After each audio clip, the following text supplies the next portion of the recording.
Muy buenas compañeros, bienvenidos a otro vídeo más a mi canal, al canal de Silvilio, ni Silverio, ni Silvino, Silvilio. Hago un alto en los vídeos de publicidad porque me apetecía un montón traer este vídeo. Como ya sabéis, soy un poco friki de la historia, y con el tiempo me he ido dando cuenta que también lo soy de la etimología, el origen de las palabras, su significado, su evolución, al final la historia y eso va un poco de la mano. Entonces quería traer algunos nombres, algunas palabras que seguro que a los argentinos les suena, porque tienen que ver con allí, que seguro que ya la mayoría conocéis, pero por si acaso no las conocéis o queréis refrescar la memoria, pues para eso traigo este vídeo. Aunque parezca obvio, aquí en España muchas veces no sabemos ni el origen de nuestras propias palabras. Así, para ir calentando boca, os puedo decir que, por ejemplo, España, Hispania, lo llamaron los fenicios y significaba tierra de conejos.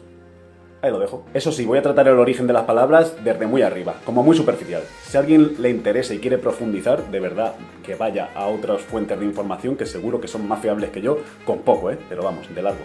¿Estáis listos? Empecemos. América. Cristóbal Colón descubrió para el mundo occidental el continente de América. Hasta ahí todo correcto, ¿no?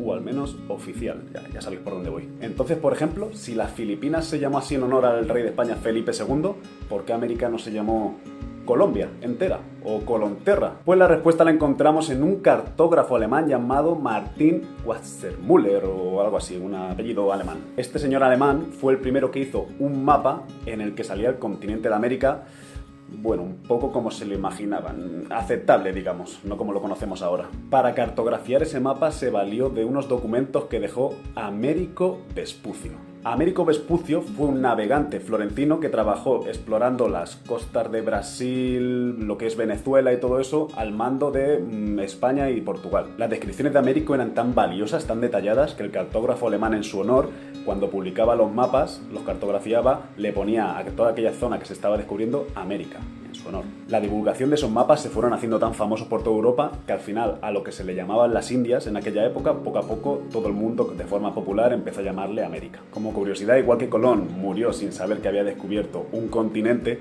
seguramente Américo Vespucio murió sin saber que al final todo el continente se llamaría con su nombre. Y además, Cristóbal Colón, cuando murió, se pensaba que todavía había llegado a las Indias, o sea que ¿qué va a reclamar? No va a reclamar ningún privilegio en esas tierras. Puerta. El Río de la Plata.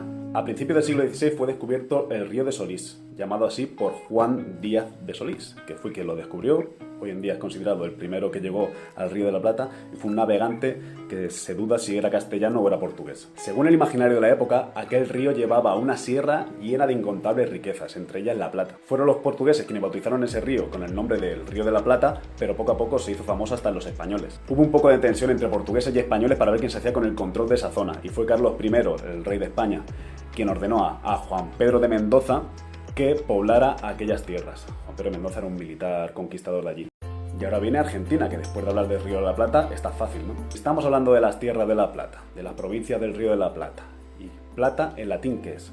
Argentum, que en la tabla periódica sale AG, por ejemplo. Además fue un cartógrafo portugués quien en 1554 ya incluía en algún escrito Argentina como el nombre de Tierra Argentea. Pero fue unos años más tarde, en 1601, cuando Martín de Barco, que era un autor de la época, hizo un poema en el que mencionaba mucho Tierra Argentea, o Argentina incluso llegó a mencionar, sale en el poema. Entonces, durante todos esos siglos, de forma popular, se le llamaba así a la provincia, aunque no fue hasta 1860 cuando se llamó oficialmente República Argentina. Y yo sé que haré muchos argentinos orgullosos porque se puede decir que Argentina es el único país del mundo en el que su nombre viene de la poesía. Y así como curiosidad, rebatidme si me equivoco o formamos un debate si queréis, siempre se ha dicho que los argentinos, el origen de los argentinos vienen como de la provincia de Santa Fe, del interior, pero según lo contado anteriormente, al final ese gentilicio viene de los oriundos del Río de la Plata únicamente, que ese gentilicio se llegó a aplicar también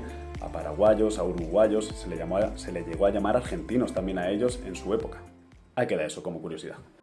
La Patagonia. Justo este nombre salió del viaje de la primera vuelta al mundo de Juan Sebastián Elcano y Fernando de Magallanes, que me encanta esta historia, es de mis partes de la historia favoritas. Si no conocéis mucho esta aventura, os recomiendo que os informéis un poquito porque, vamos, ni la mejor ficción superaría a esta historia real.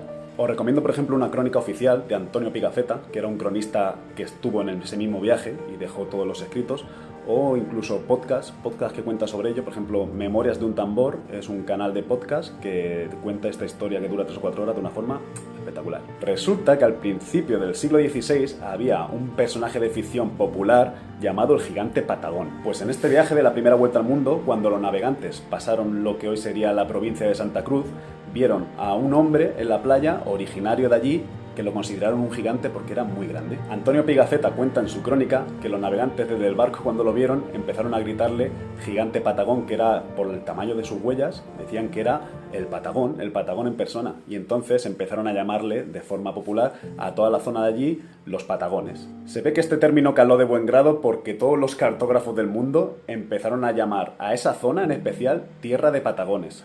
Sale así, ¿eh? Hay cartografías, mapas que sale Tierra de Patagones, en lo que derivó a lo que es hoy en día, la Patagonia. Hasta aquí todos los nombres que he querido mostrar, ya no solo para los argentinos, sino para personas de otros países que quieran un poco pues, informarse de cultura mundial general. Y nada, ya sabéis que no he querido profundizar del todo, yo creo que hay diferentes versiones, no me lo tengáis en cuenta, ya os he dicho que no soy una fuente de información súper fiable, que quien quiera profundizar más, que busque, porque hay más versiones, hay, vamos, te puedes encontrar de todo. No sé si haré alguna vez un vídeo con etimología que tenga que ver con España, me lo haría también. Pues nada, ya sabéis que estoy siempre dispuesto a contar curiosidades de Argentina, porque me encanta, porque desde que estuve allí se me quedó aquí en el corazoncito, así que nada, por favor, darle me gusta a este vídeo, darle un poquito de amor, veis mucha gente los vídeos, con que la mitad de los que veis los vídeos os suscribáis, yo ya soy feliz.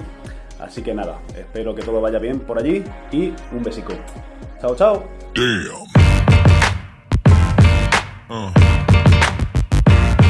Yeah.